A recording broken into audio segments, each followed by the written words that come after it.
Guys, it's your girl Helen. How are you all doing?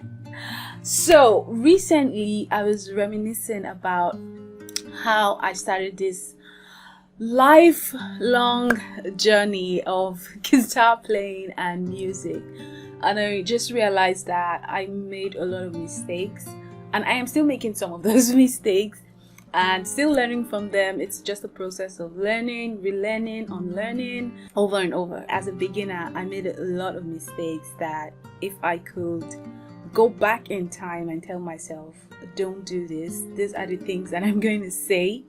And as a beginner, you can learn from this too, just like I'm still learning. If I could go back in time, the first thing I'm going to tell myself is record yourself. This sounds like it's not really important, but it is, because it makes you aware of your strengths and weaknesses. It kind of brings them to light. I can remember the first time I heard myself. I was with a couple of friends and I was jamming like I'm feeling myself, I'm looking cool. And then I heard myself later. Guys, it was awful. Yes, it was. And I was like, oh, this sound engineer, guys, we need to scrap this guy. He's not good. It wasn't no sound engineer. The sound engineer didn't play wrong notes. The sound engineer didn't make my bends wacky. It was me. And it was like, oh my God, I need to work on all of these things. So recording yourself is like looking in the ugly mirror, and then you can say, oh yeah, I'm not going to do that again. These are the things I should work on. And it could also go both ways. It could be positive too. It could be, you could actually hear your strengths from recording yourself. Oh my God, that is good. I should keep doing that. Or I need to scrap that from my playing. It is also a great way to kind of hear your tone, how you sound, how your guitar sounds, how you like to sound, how you express yourself. It's good to be really aware of these things. So the second thing that I would tell myself is to create. It is not just about learning things note for note. There's a reason why you transcribe songs. There's a reason why you score songs. There's a reason why you listen. It is to take all of this information and add them to your playing and add them to your arsenal. So it's easy to get stuck in just like copying things note for note. Everybody copies note for note. It's a good thing. It's a good thing to copy note for note. I do that. A lot of people do it. We transcribe people that have been there before us, people that know better than us. But what is the point? It is to actually make yourself better. I'll give you a really simple example with the pentatonics, right? Let me grab my guitar. So you know that your pentatonics, right? This is it. This is what. All right. So if you learn this from the books or from a teacher or from whatever, fine, it's good. But how do you make something musical out of that? How do you make it sound like your own? You can't just keep playing the scale up and down. So you want to play the same thing, but you know that you can rearrange the notes. Something else like, or something like that. When you learn something, what do you want to do with that? You want to sound as musical as possible. It doesn't have to be really technical, but you have to, try as much as you can to create something of your own from what you have learned. It opens your mind to possibilities. It makes you expressive. It makes you yourself. Third thing that I would say, for beginners is learn to play in time. This is really an intricate part of music. Music is about timing, it's about rhythm, it's about, tapping to the beat and like moving to time. So as a musician, if you cannot play in time, it is not a good place to be in at all. One of the things that can help you with your timing is using like a metronome. I know metronomes are really boring. It's like click, clock, make it stop, click, clock. It's just really annoying. So you can use a drum track, you can use a backing track, and you can sing and play along. You can't play faster than yourself or sing faster than you play. You're going to play in time with how you sing, or play with a singer. Jamming with other people is also a great way to build your time. Number 4, I will say learn basic theory. I always say this. Theory deals with the whys, the whats, the hows, you know, the whys. If I said why before, I don't know. So it is like the foundation of music. You want to know why, you know, this is played over this, why this sounds good over this chord, why this lick sounds good over this chord. It is just like the foundation of music. And now I'm not saying that you should go into like complex music theory or like sight reading or anything. If you're into that, that's fine, it's a plus.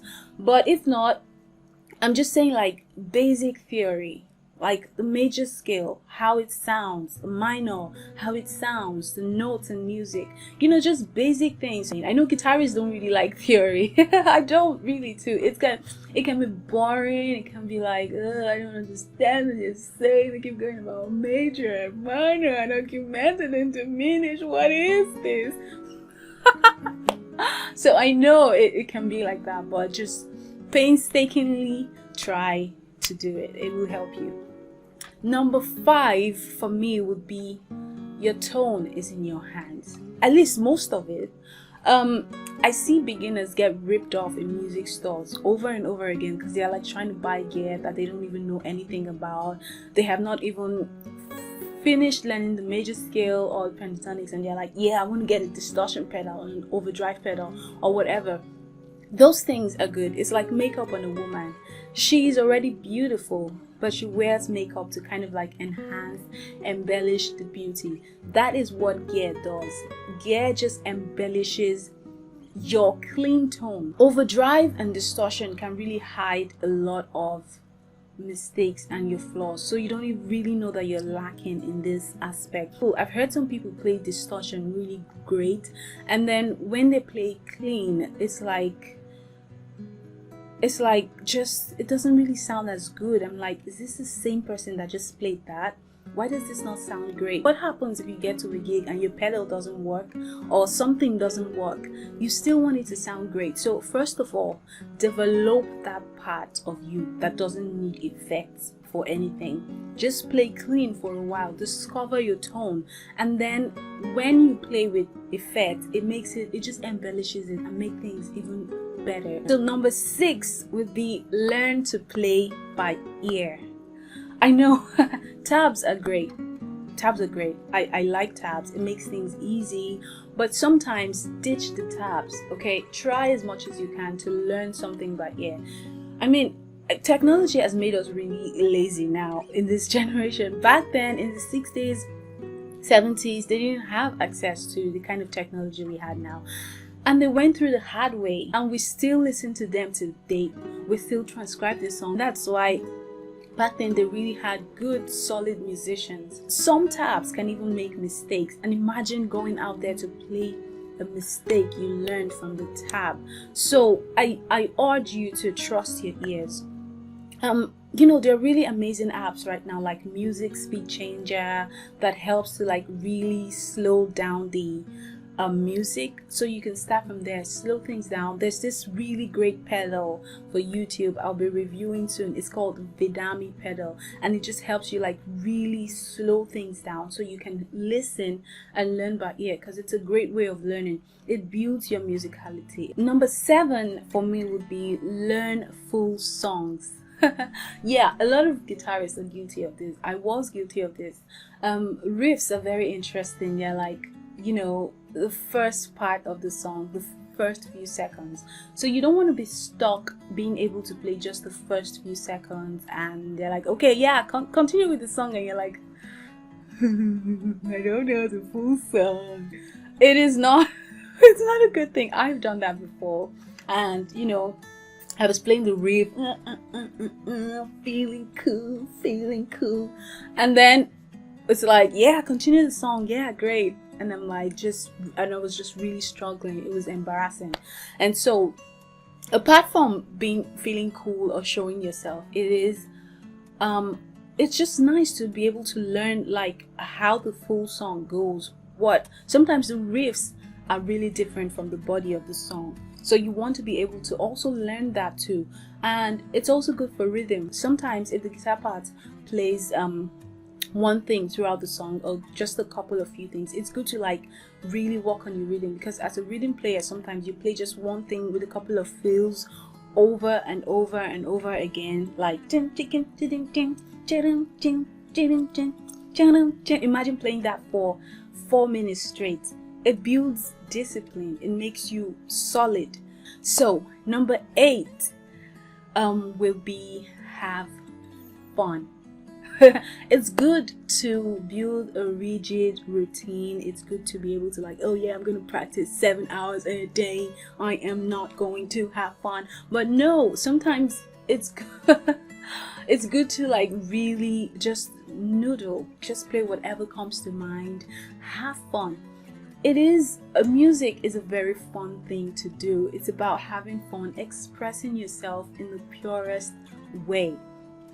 If you cannot have fun with it, it's like, what is it, rocket science? It's not. It's just like you want to express yourself, you want to have fun, you want it to be exciting. That is the way to keep going. If it's not exciting, if it's becoming to look like a chore or some kind of job, or it's not interesting, then you should just find a way of having fun with your music. Laugh at yourself. When you play wrong notes, don't beat yourself too much. It's okay. Everybody starts from somewhere. So be able to just enjoy these little things, and it doesn't have to be perfect. Nobody is. We're all learning. It's a lifelong journey. It never really ends, really.